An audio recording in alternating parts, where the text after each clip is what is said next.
Hello friends, কেমন আছো সবাই? আমার আরেকটি নতুন ভিডিওতে তোমাদেরকে জানাই স্বাগত।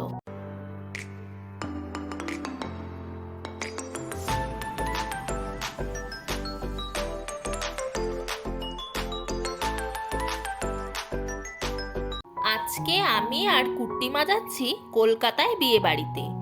মায়ের মাসির ছেলের বিয়ে, মানে আমার মামা। এই প্রথমবার এত দূরে এবং একা একা যাচ্ছি। সাথে রয়েছে বড় মাসি শাশুড়ি, মেজো মাসি শাশুড়ি ও মেশো। আমরা 5 জন মিলেই আজ যাচ্ছি।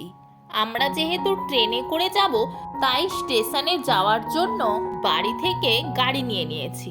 প্রথমে আমরা উঠলাম, তারপর বড় মাসি উঠল, তারপর এখন মেজো মাসির ঘর হয়ে মেজো মাসি ও মেশোকে নিয়ে স্টেশনের দিকে রওনা দিলাম।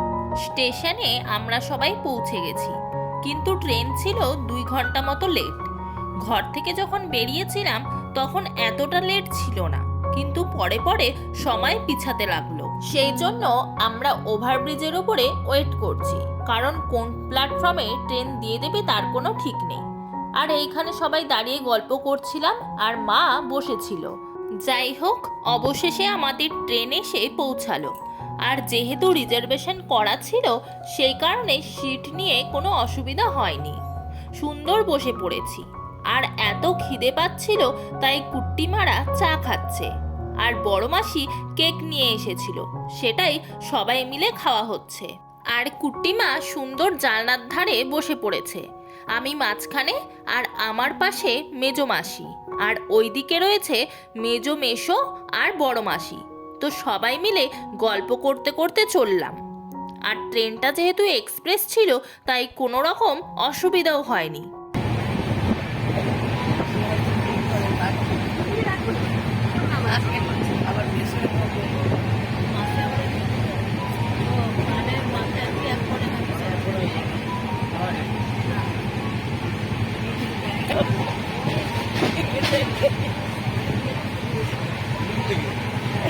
দাঁড়াও দাঁড়াও, প্র্যাকটিস করছে, দাঁড়াও।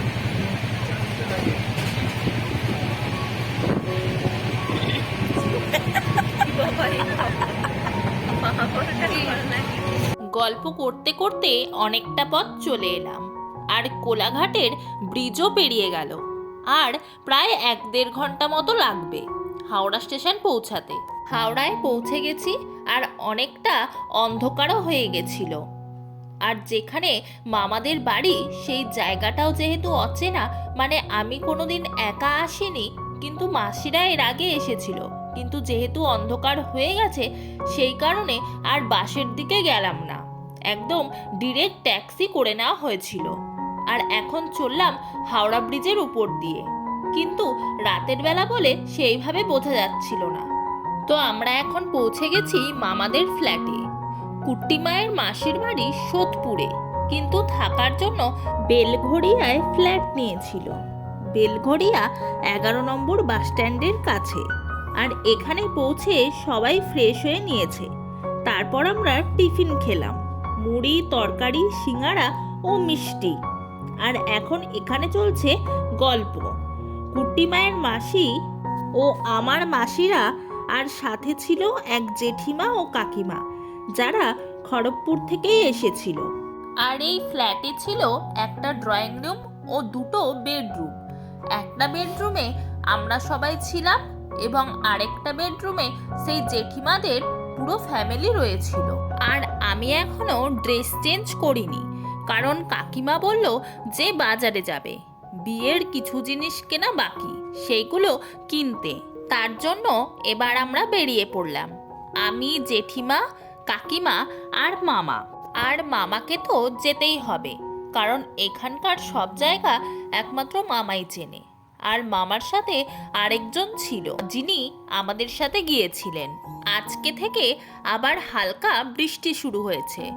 ফ্ল্যাটের মধ্যে থেকে তো কিছুই বোঝা যাচ্ছিল না, তবে বাইরে বেরাতে দেখলাম ভালোই বৃষ্টি হচ্ছে, রাস্তাঘাট পুরো ভেজা।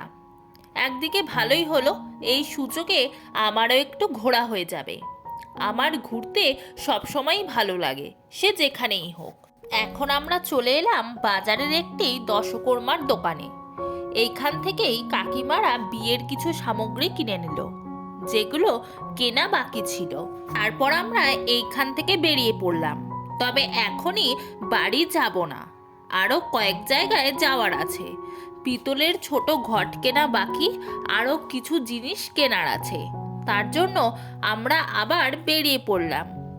আর বাকি যতগুলো জায়গায় দাঁড়িয়েছিলাম সেখানে আমরা সবাই মিলে আর যাইনি, মামা একাই গেছিল। এরপর আমরা চলে এলাম বাড়ি। তো আজকের ভিডিওটি এই পর্যন্তই।